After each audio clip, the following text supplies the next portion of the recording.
বলিউডের দাবাং গার্ল সোনাক্ষী সিনহাকে নিয়ে আবারও নতুন গুঞ্জন। তিনি নাকি অন্তঃসত্ত্বা। রমেশ তৌরানীর দীপাবলি পার্টিতে ঢিলে ঢালা পোশাক পরে হাজির হয়ে হইচই ফেলে দিলেন সোনাক্ষী সিনহা। ওড়না দিয়ে পেট ঢেকে রাখা আর পাশে স্বামী জাহির ইকবালের স্নেহ ভরা ছোঁয়া, সব মিলিয়ে নেটিজেনরা ধরে নিলেন বোধহয় খুশির খবর আসছে। তবে এবার গুজবে জল না ঢেলে বরং হাসির ছলে আগুন নেভালেন সোনাক্ষী নিজেই। ইনস্টাগ্রামে লিখলেন, অতি বুদ্ধিমান মিডিয়ার কল্যাণে আমি হয়তো বিশ্বের দীর্ঘতম 16 মাসের গর্ভাবস্থার রেকর্ড করে ফেলেছি। তিনি আরও লেখেন, শুধু পেটে হাত রেখে ছবি তুলেছি, তাতেই এই হাল। যাকে সবাই ঝলমলে দীপাবলি কাটান। আসলে সেই পোস্টের শেষে সোনাক্ষী নিজেই দেখিয়ে দিয়েছেন আসল গল্প। একগুচ্ছ মিষ্টি ছবি, হাসি ঠাট্টা আর স্বামী জাহিরের সঙ্গে মজার মুহূর্ত, যেখানে স্পষ্ট মা হওয়ার কোনো খবর নেই।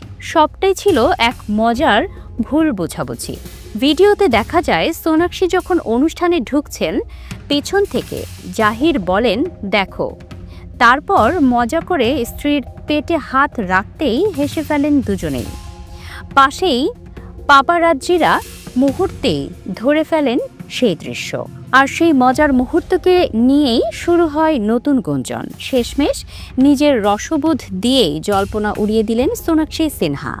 তিনি প্রমাণ করলেন তিনি শুধু দাবাং নন, রসবোধেও অনন্য।